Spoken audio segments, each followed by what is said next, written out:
Hi guys, welcome to my YouTube channel. So before we get started, make sure to hit the like button, also subscribe to my channel. In this video, we will talk about how you can make $1,000 a month in dividends. So make sure to watch the full video. Would you like to have an extra $1,000 per month? Even if you are a minimalist, I think most of us would jump at this opportunity, and for good reason. An extra grand a month could totally transform your life. In addition to paying off financial debt, you could also invest in your retirement or buy life insurance with this extra cash. Or with your newfound financial freedom, you could finally make much-needed home repairs, take a class to enhance your skills, or take that vacation you've been talking about for years. And considering that 56% of Americans can't pay for a $1,000 emergency expense, this money could be used to build a considerable emergency fund. However, you're not going to suddenly end up with $1,000 per month. Unless you inherit money or win the lottery, it has to be earned. Now, your first thought could be that you should find a second job. If you're facing a financial crisis or are working toward a short-term financial goal, this is the right move. On the other hand, you may find this takes you away from your family, friends, or hobbies. Plus, juggling both a full-time job and an internship can be exhausting. Consequently, if your performance or productivity plummets, you could in essence risk your primary source of income. With that said, what are your realistic options for earning an extra grand each month? One of my favorites is through a passive income. Making passive income requires little effort on your part. Often, passive income is referred to as earning money while you sleep because it requires almost no involvement. This isn't the case in every situation, however. Hopefully, you got the gist on what a passive income is.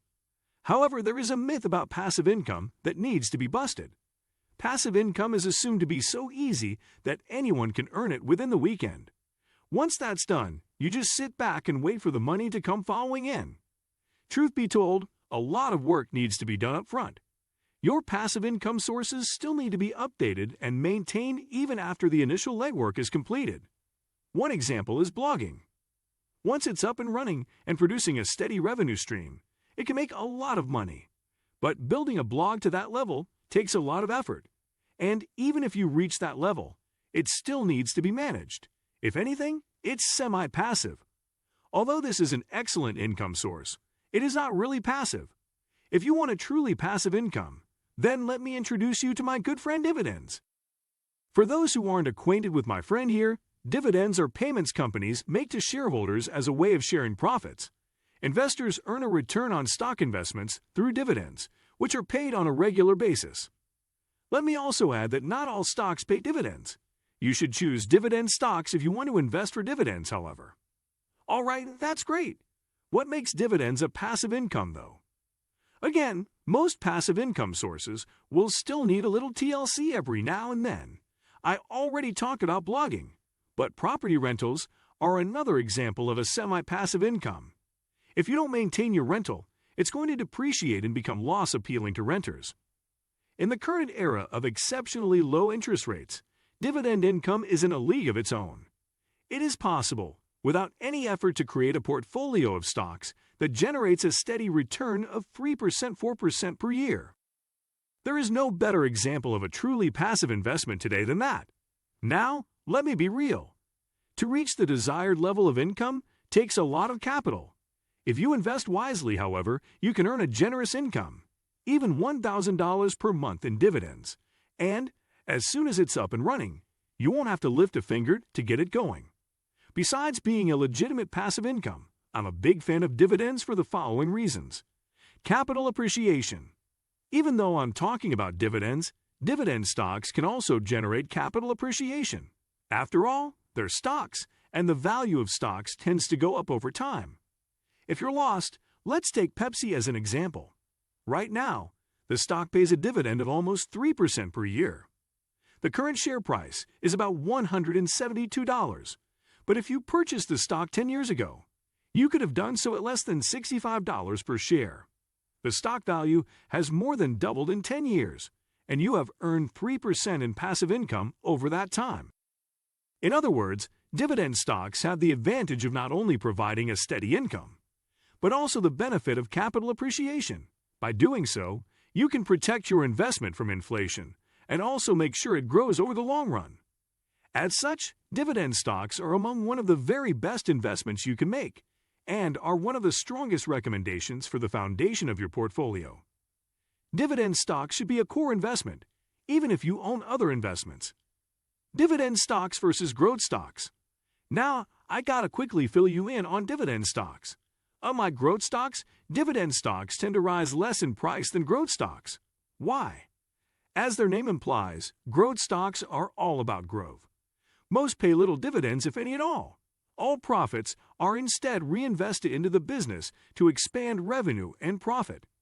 In fact, over the past decade, growth stocks that don't pay dividends have produced some of the best results. The most notable example is Amazon AMZN.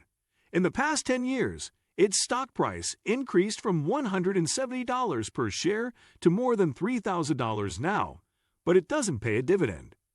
You won't get income from these stocks until the day you sell them, so you may want to hold a number of them in your portfolio. The appreciated value will come at that point, but for now, it's just paper gain. In short, investing in dividend stocks is a better choice if you're looking for passive income. Favorable tax treatment. Dividend-paying stocks offer tax benefits in addition to yields above those of interest-bearing securities. Dividends are treated as ordinary income by the Internal Revenue Service, if qualified for the long-term capital gains tax rate. However, they aren't taxed. Dividends on the stock must be issued by a U.S. corporation or by a foreign corporation with stock trading on a U.S. exchange in order to qualify as a qualified dividend. To qualify for dividends on a stock, you must also own it for at least 60 days. For qualified dividends, the tax rates are as follows. If you have a taxable income of less than $78,750, you pay 0%. If you're single and earn more than $78,750, but less than $434,550, or if you are married filing jointly, or if you are a qualified widow, you're eligible for a 15% tax exemption. Taxes are charged at a rate of 20% of your taxable income that exceeds these thresholds.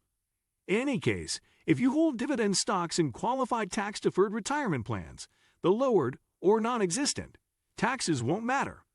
Holding them in a taxable investment account will give you a big tax advantage, though. Where to find dividend stocks? Dividend-paying stocks tend to be issued by large corporations with established financial records, or at least those that pay higher yields consistently over time. They are also commonly known in most cases.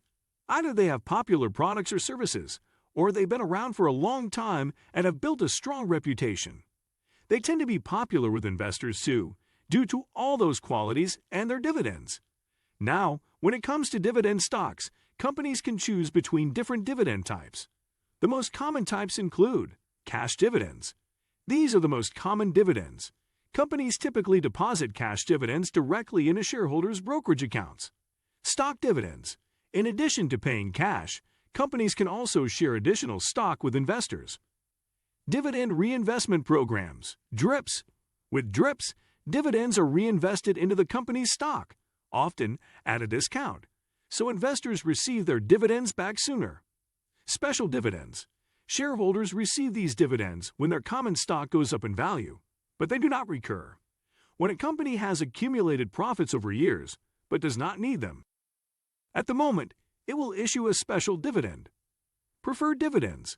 The dividends paid to the owners of preferred stock. Stocks that are preferred function less like stocks and more like bonds. Most preferred stock dividends are paid quarterly, but unlike dividends on common stock, they are typically fixed. With that out of the way, let me go over the 3 basic ways to invest in dividend stocks. Determine how much you can save and invest each month. In order to make $1,000 a month in dividends, you'll need to invest approximately $400,000 in dividend stocks. The exact amount will depend on the dividend yields of the stocks you buy for your portfolio. Take a closer look at your budget and decide how much money you can set aside each month to grow your portfolio. Given the sizable amount of money, you'll need to reach your $1,000 a month dividend goal. adding regularly to your portfolio will help. The amount of money you can invest each month will partially determine how long it will take you to reach your goal. If your budget is currently tight, set aside what you can. Start with even a small amount so that it's something. Next, take a closer look at your budget for opportunities to reduce your expenses so you can use that money to invest instead. What do you think of our video? Let me know in the comment section below. Before you go, please hit the like button and subscribe to my channel. Thanks for watching.